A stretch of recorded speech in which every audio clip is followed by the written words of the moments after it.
मुख्यमंत्री डॉक्टर मोहन यादव ने सागर जिले के नरियावली में आयोजित भव्य समारोह में महिलाओं के सशक्तिकरण, शिक्षा और किसानों के कल्याण को प्रदेश के समग्र विकास की आधारशिला बताया है।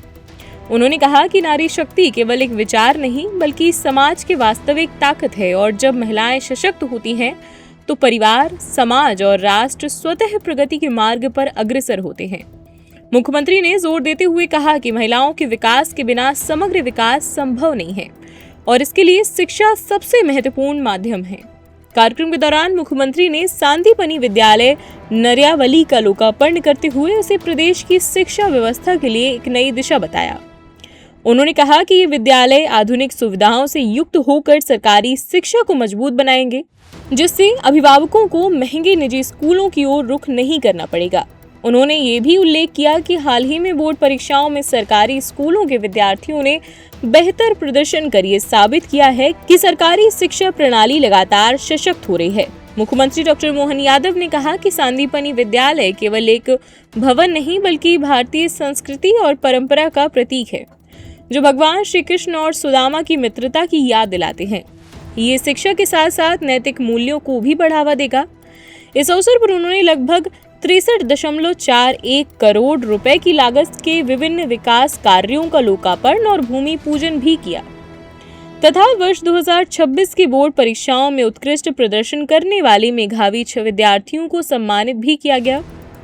कृषि एवं सिंचाई को लेकर मुख्यमंत्री ने बुंदेलखंड क्षेत्र के लिए बड़ी घोषणा करते हुए कहा कि अब क्षेत्र का कोई भी खेत सिंचाई से वंचित नहीं रहेगा।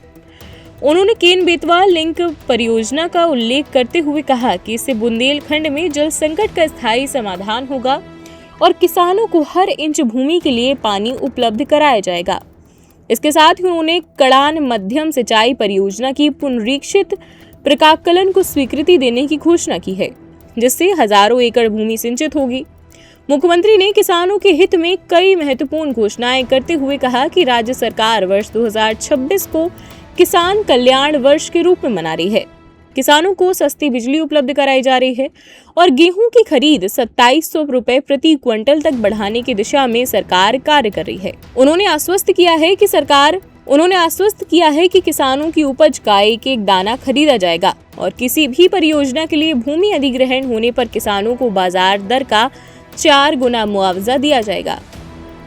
कार्यक्रम में खाद्य एवं नागरिक आपूर्ति मंत्री गोविंद सिंह राजपूत ने कहा कि उद्योग और कृषि दोनों क्षेत्रों में तेजी से विकास हो रहा है, जिससे रोजगार के नए अवसर पैदा हो रहे हैं।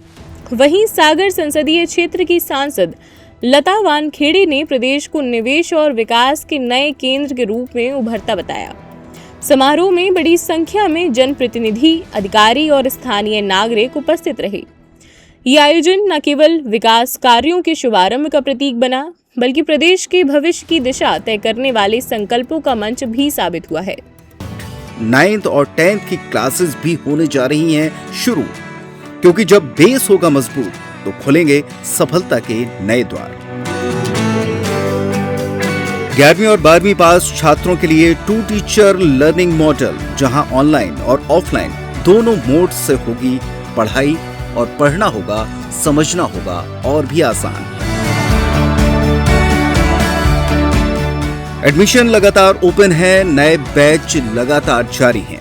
पढ़ लो चाहे कहीं से, रिजल्ट बनेगा यहीं से, हमारा PW बेस्ट है। आज ही संपर्क करें फिजिक्स वाला विद्यापीठ, कंचन भवन, महाराजा कॉलेज के सामने, छतरपुर। हमारा मोबाइल नंबर है 9479 896988।